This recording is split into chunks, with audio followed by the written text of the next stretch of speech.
পাত্রী দেখতে গিয়ে উপস্থিত সবার সামনে তুর্য পাত্রীকে বলে উঠল, আপনি কি ভার্জিন? আমি কিন্তু ভার্জিন ছাড়া বিয়ে করব না, আমি কিন্তু ভার্জিন বউ চাই। তুর্যর এমন কথা শুনে উপস্থিত সবাই নড়ে চড়ে বসলো।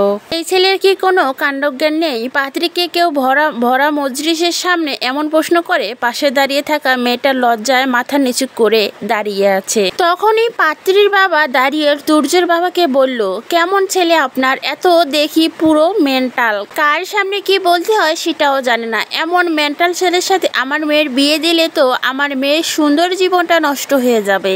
আসলে ব্যাপারটা ওইভাবে নেবেন না প্লিজ। আপনারা আমার বাসা থেকে বের হবেন এখনই, আমার আর অপমানিত হবেন। আগে নিজের ছেলেকে একটা মেন্টাল হাসপাতালে পাঠিয়ে ভালো করুন, তারপর এই ছেলের জন্য মেয়ে খুঁজতে বের হন। আচ্ছা, আমরা চলে যাচ্ছি। তুর্য এখনো বসে বসে কথাগুলো শুনছে। তার সামনে যে তার বাবাকে অপমানিত হচ্ছে সেগুলো গায়ে মাখছে নাও। তুর্যের বাবা রায়হান সাহেব এবার বসা থেকে উঠে দাঁড়িয়ে তুর্যের হাত ধরে বলল, চল বাসায় চল, বাসায় যেতে হবে। কিন্তু বাবা, আমি তো এখনো আমার উত্তর পেলাম না, মেয়েটা তো কোনো জবাব দেয়নি। তাহলে কি এবারও আমার বিয়ে হবে না? রায়হান সাহেব সবার কাছে সরি বলে তুর্যর হাত ধরে টেনে নিয়ে বাসার বাইরে চলে এলো। এই ঘটনা আজ প্রথম না, এর আগে একবার পাত্রী দেখতে গিয়ে অপমানিত হতে হয়েছে রায়হান সাহেবকে। কিন্তু কি করবে, ছেলে তো বয়স হয়েছে, বিয়ে তো দিতেই হবে। ছোটবেলা থেকে তুর্যের মাথার একটু সমস্যা আছে, তার মুখে যেটাই আসে সবার সামনে সেটাই বলে দেয়। তুর্যর মা বাবা একমাত্র ছেলে, দেখতে স্মার্ট হলেও বোকা শোকার ছেলে। এখনো বাবার হোটেলে বসে খায়, বাবার অফিসে মাঝে মধ্যে যেতে বলে কিন্তু সে যায় না। তুর্যর আচরণ এখনো সেই বাচ্চাদের মতোই। তুর্যর মা বাবা একমাত্র স্বপ্ন এমন একটা মেয়ে ছেলে লাইফে আসবে যা তুর্যের জীবনটা বদলে দিবে। ছেলে চিন্তা রাতে ঘুম হয় না। কিছুক্ষণের মধ্যে রায়হান সাহেব ছেলেকে নিয়ে পৌঁছে যায় বাসার সামনে। দরজায় কলিং বেল চাপ দিতে রায়হান সাহেবের স্ত্রী আমেনা বেগম দরজা খুলে দিয়ে বলল, কি গো, তোমার মুখ এমন দেখাচ্ছে কেন? আজকে মেয়েটা পছন্দ হয়? মেয়েটা ভালো ছিল, কিন্তু তোমার মেন্টাল ছেলে সবার সামনে মেয়েকে জিজ্ঞাসা করে উঠলো তুমি কি ভার্জিন কিনা। তখনই তুর্য বলে উঠলো, মা আব্বাকে বলো দাও আমি ভার্জিন মেয়ে ছাড়া বিয়ে করব না। আমেনা বেগম বলল, তোকে এটা কে শিখিয়ে দিয়েছে যে বিয়ে করলে ভার্জিন মেয়েকে বিয়ে করতে হবে? কাল আমার এক বন্ধু আমাকে বলেছে। তোকে কতবার বলছি আজে বাজে ছেলেদের সাথে নাম, এইসব আজে বাজে কথার জন্য তোর বাবাকে অপমানিত হলো। এই কবে ঠিক হবি তুই বাবা? কবে আমাদের কষ্টগুলো বুঝবি? তোর চিন্তায় আমাদের ঘুম হয় না। আর শোন, আর কখনো কোনো মেয়েকে দেখতে গেলে এই প্রশ্ন করবি না, এটা খুব খারাপ, ঠিক আছে? এখন রুমে গিয়ে ফ্রেশ হয়ে আয়, খাবার রেডি করছি আমি। তুর্য এবার নিজের রুমে চলে গেল। আমেনা বেগম রায়হান সাহেবকে বলল, তুমিও ফ্রেশ হয়ে খেতে আসো, খাবার আমার গলা দিয়ে নামবে না, আমি রুমে যাচ্ছি।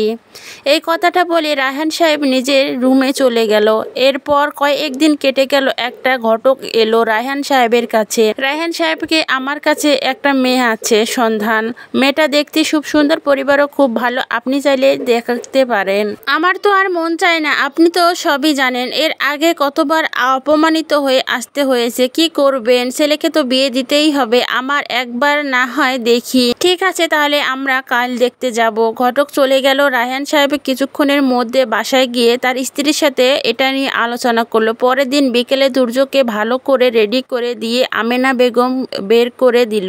আমেনা বেগম তুর্যকে বলল, বাবা শোন, এখানে গিয়ে এমন কিছু বলবি না যাতে তোর বাবা ছোট হতে হয়। মেয়ে পছন্দ না হলে সেটা তোর বাবাকে বলবি, আর ভুল করেও মেয়েকে প্রশ্ন করবি না তুমি ভার্জিন কিনা, এতে করে সবাই তোমাকে খারাপ ছেলে মনে করবে, ঠিক আছে? ঠিক আছে, যাও তাহলে, আমার আর কথাগুলো অবশ্যই মনে রাখবে। তারপর ঘটক সহ তিনজনেই বেরিয়ে পড়লো। কিছুক্ষণের মধ্যে তার একটা বাড়ির সামনে গিয়ে নামে। বাড়িটা অনেক সুন্দর বাহির থেকে। বাড়ির দরজার সামনে গিয়ে কলিং বেল চাপতে দিতে এক মহিলা এসে দরজা খুলল। আপনারা এসেছেন? ঘটকের দিকে তাকিয়ে কথা বলল ভদ্র মহিলা। তারপর সবাই ভিতরে প্রবেশ করলো। আজকে তুর্য চুপচাপ বসে আছে, মায়ের কথা মাথায় রেখেছে। আজ মেয়ের বাবা এসে ওনাদের সাথে কথা বলছে। কিছুক্ষণের মধ্যে একটা মেয়েকে সাজিয়ে নিয়ে আসলো মেয়ের মা। মেয়েটা এসে তাদের সামনে বসে। রায়হান সাহেব মেয়েকে প্রশ্ন করলো, মা তোমার নাম কি? জি, আমার নাম ইরা রহমান। খুব মিষ্টি নাম তোমার, আর তুমিও দেখতে খুব মিষ্টি। এবার তুর্য মেয়েটার দিকে তাকালো। মেয়ে খুব সুন্দরী। দেখলেন তার লাল শাড়ি, কপালে কালো টিপ, গোলাপি ঠোঁট। তুর্য মেয়েটির দিকে তাকিয়ে আছে এক নজরে। তুর্য মেয়েটার দিকে তাকিয়ে বলল, বাবা আমি এই মেয়েকে বিয়ে করব। তুর্যের এমন কথা শুনে উপস্থিত সবাই তাকালো তার দিকে। তখন রায়হান সাহেব বলল, বাবা আমরা মেয়ে দেখতে এসেছি, আগে যাই বাসায়, তারপর ওনাদের কাছে মতামত জানাবো। মতামত জানার কিছু নেই, এই মেয়েকে আমার খুব পছন্দ হয়েছে, আমি একেই বিয়ে করব। রায়হান সাহেব সবাইকে বলে উঠলো, কিছু মনে করবেন না প্লিজ। ইরার বাবা অবস্থা দেখে বুঝতে পারলে এই ছেলের কোনো একটা সমস্যা আছে। উনি বলল, আচ্ছা এবার আপনারা আসতে পারেন। আপনি কি রাগ করেছেন? আরে না, রাগ করবো কেন, আপনার তো মেয়ে দেখা শেষ, আমরা আমাদের ঘটককে জানিয়ে দেবো আমাদের মতামত। ইরা দাঁড়িয়ে বলল, বাবা আমি ওনার সাথে আলাদাভাবে কথা বলতে চাই। রায়হান সাহেব নড়ে চড়ে উঠল।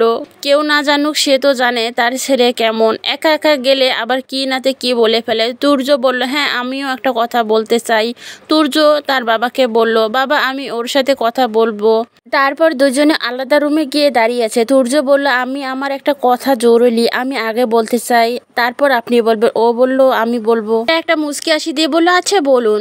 জোরে বলবো নাকি কানে কানে? এখন যেভাবে বলছেন সেভাবে বলুন, কেউ যদি শুনে ফেলে পরে যদি আমাকে আবার বাবা বকাবকি করে। আপনাকে আবার বাবা বকাবকি করবে না, এর আগে একবার এক জায়গায় গেছিলাম, বাবা বকাবকি করছিল।